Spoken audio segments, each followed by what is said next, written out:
नमस्ते प्रणाम। मैं गायक रवीन लाल यादव और हमारे साथ ढोलक पे हमारे अजय बाबा अजय पांडे जी।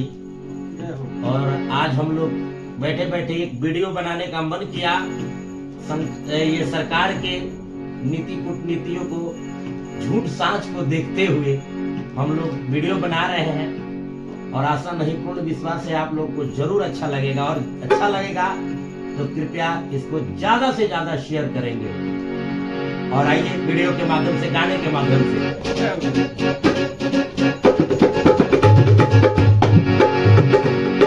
काबा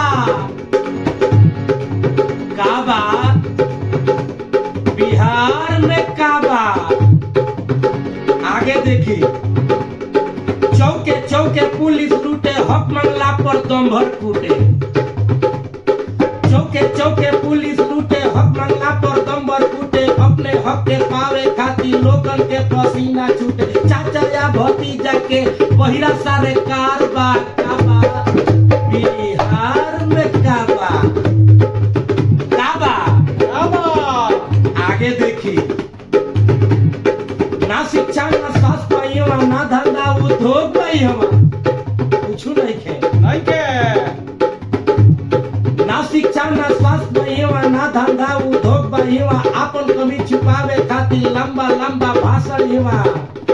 दिल्ली बम्बे जाए खातिर सभे लोग लाचार बा। काबा बिहार में काबा काबा काबा, देखी ना है काबा।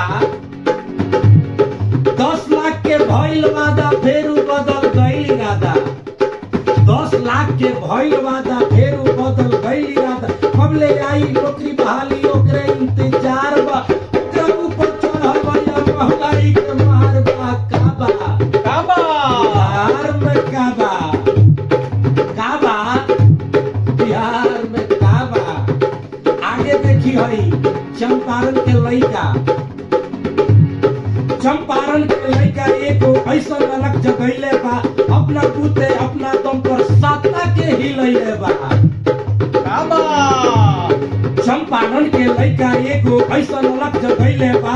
अपना बूते अपना दम पर साता के हिलैले बा। गरीबन के आवाज बन के बोले हरदम धक्के तन के। इनके आवाज मिटावे खातिर लागोली सरकार बा। काबा बिहार में काबा, बताई काबा, आगे देखी। सुशासन के आसन डोले, भाई मनीष जब बोले। सुशासन के आसन डोले, भाई मनीष जब बोले। बचावे खातिर जाना भतीजा कोइले FIR।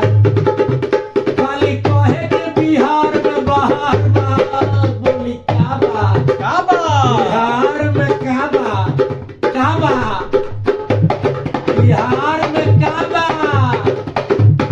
काबा बिहार